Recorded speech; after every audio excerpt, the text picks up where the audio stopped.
여러분 안녕하세요. 요즘 아침 저녁으로 부는 바람이 상당히 시원합니다. 가을이 왔음을 느끼게 되는 순간인데요. 여러분 감기 조심하시고 또 하나님 기뻐하시는 열매들이 저와 여러분의 삶 가운데 가득하기를 소원합니다. 오늘은 믿음, 오직 그 믿음으로 6번째 시간 이삭이라는 제목으로 우리가 함께 GBS를 떠나보겠습니다. 아이스 브레이크입니다. 마음과 말이 다르게 나올 때가 있습니다. 어떻게 해야 되죠? 예, 맞습니다. 연습이 필요합니다. 나는 왜 네 말이 힘들까? 라는 책 중에서 한 대목을 소개해 드리려고 하는데요. 어떤 아버지의 이야기입니다. 아들은 스마트폰을 끼고 살아요. 친구들 연락에는 바로바로 답도 잘하면서 부모인 내가 보내는 문자에는 네, 아니요로 답하거나 그런 답조차 없습니다. 참다 못해 어느 날 저녁에 기어이 한마디 하죠. 너는 아빠가 웃음냐? 사실은 아들한테 나도 너랑 대화하고 싶고 일상을 나누고 싶다는 마음을 전하고 싶었는데 엉뚱하게 화만 내고 말았어요. 하지만 후에도 잠시 아들이 그런 태도를 취했기 때문에 화를 낼 수밖에 없었다고 합리화했지요. 우리의 부모님들만 마음과 말이 다르게 나오는 것일까요? 우리가 이성교제할 때는 어떤가요? 지난 주말 3년 정도 사귄 남친과 싸웠어요. 그날 저희는 2시에 만나기로 약속을 했어요. 제가 항상 먼저 가는 편이고요. 그날도 남친은 15분 정도 늦게 왔어요. 실실 웃으면서 들어와서 미안하다는 말도 안 하고 첫 마디가 왜 이렇게 일찍 왔어? 인 거예요. 참았던 화가 터지면서 말이 막 나왔어요. 야, 내가 일찍 온 거냐?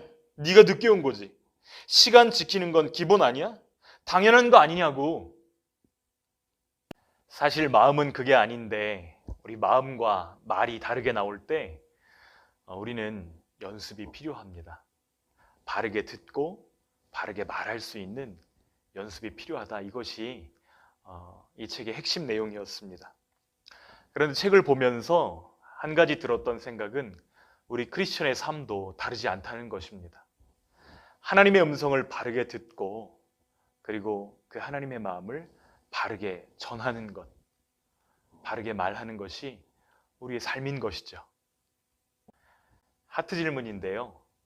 어떤 말은 우리를 힘들게 하기도 하고 상처를 주기도 하지만 또 어떤 말은 우리에게 힘을 주고 우리의 인생을 다르게 살도록 일으켜 세우는 힘도 있습니다. 특별히 부모님이 나를 인정해 줄 때 어떤 느낌이 들었나요? 가장 기억에 남는 애정과 지지의 말은 무엇이었는지 한번 적어 보았으면 좋겠습니다. 저희 아버지께서는 저에게 종종 이런 말씀을 하셨습니다.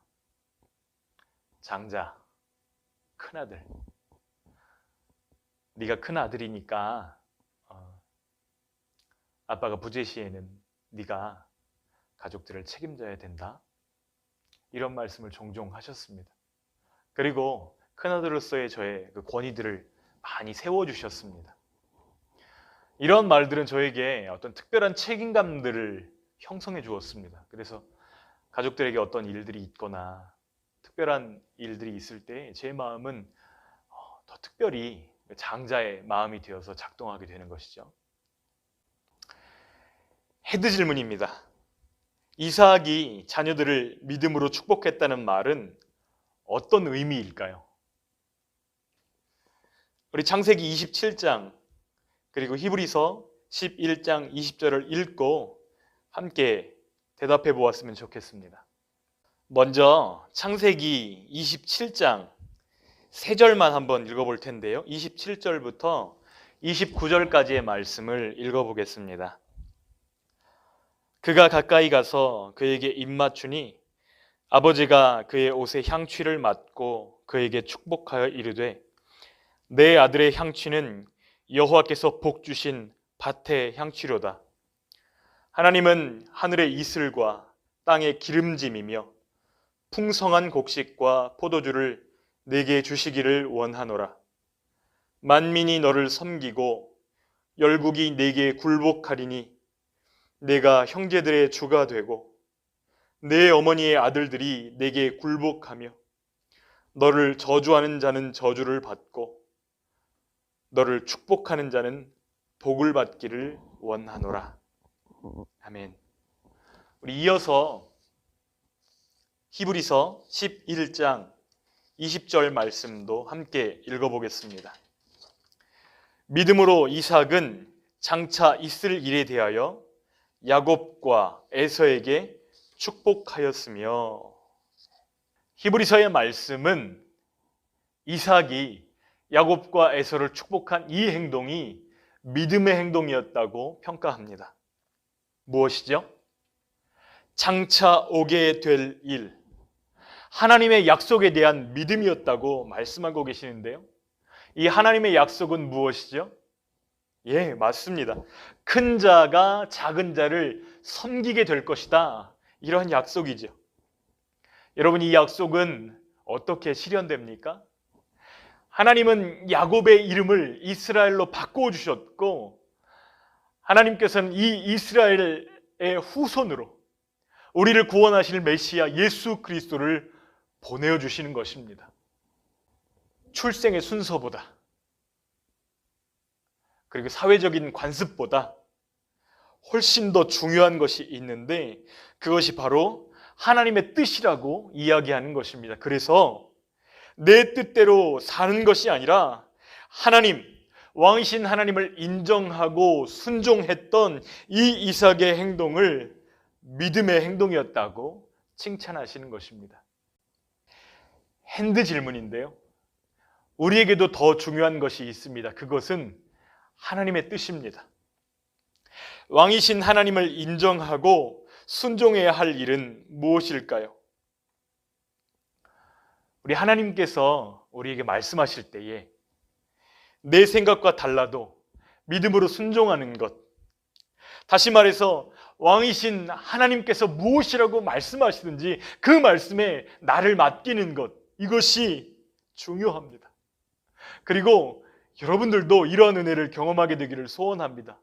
왜요? 하나님의 말씀대로 순종하는 것은 하나님께 맡기는 것이요, 하나님께 맡길 때에 주님이 책임지심을 경험하기 때문입니다. 우리 10월 한 달 동안에 하나님께서 내게 원하시는 순종, 하나님을 인정하는 행동들로 우리 하나님께서 우리에게 주신 말씀에 반응하는 복된 가을, 열매 맺는 가을 되기를 소원합니다. 우리 마지막으로 홈 미션인데요, 여러분, 이삭하면 가장 먼저 생각나는 것 무엇이죠? 우리가 길을 가다 보면 이삭 토스트 이런 것들이 많이 있습니다. 특정 브랜드를 홍보하는 것은 아닙니다. 여러분, 그 이삭 토스트를 볼 때마다 기억했으면 좋겠습니다. 믿음으로 축복해야지. 말 한마디를 해도 믿음으로 해야지. 여러분, 오늘 들었던 말씀을 기억하면서 가족들을 축복했으면 좋겠습니다. 꼭 부모님만 자녀들을 축복할 수 있는 것 아닙니다. 우리도 부모님을 축복할 수 있습니다. 이 말로 우리가 함께 기도했으면 좋겠는데요, 왕이신 하나님, 사랑하는 아빠가, 사랑하는 엄마가 하나님을 인정하고 순종하도록 도와주세요. 여러분의 동생을 향해서도, 여러분의 친구들을 향해서도 왕이신 하나님, 사랑하는 아무개가 하나님을 인정하고 순종하도록 도와주십시오. 한번 이번 한 주간 동안에 여러분이 눈을 뜨고 하루를 시작할 때마다 가족들을 축복하시고 또 여러분 만나는 사람들을 축복하는 그런 한 주간이 되기를 소원합니다. 하나님의 부르심은 우리가 축복의 통로로 하나님께 드려지는 것입니다. 위로 하나님께 영광이 되고 아래로 세상에 축복이 되는 삶. 노래 가사 같네요. 위, 아래, 위, 아래. 우리로 인해서 정말 하나님께는 영광이 되고 세상에는 축복이 될 축복의 통로로서의 삶을 이번 한 주간도 함께 살아내기를 소원합니다. 이삭뿐만 아니라 저와 여러분이 왕이신 하나님의 자녀로서 축복의 통로로서 이번 한 주간도 멋지게 살아가기를 소원하고, 특별히 우리 입술의 모든 말과 마음의 묵상을 주님이 붙드시고 이끄시기를 소원하고 축복합니다. 여러분 사랑합니다.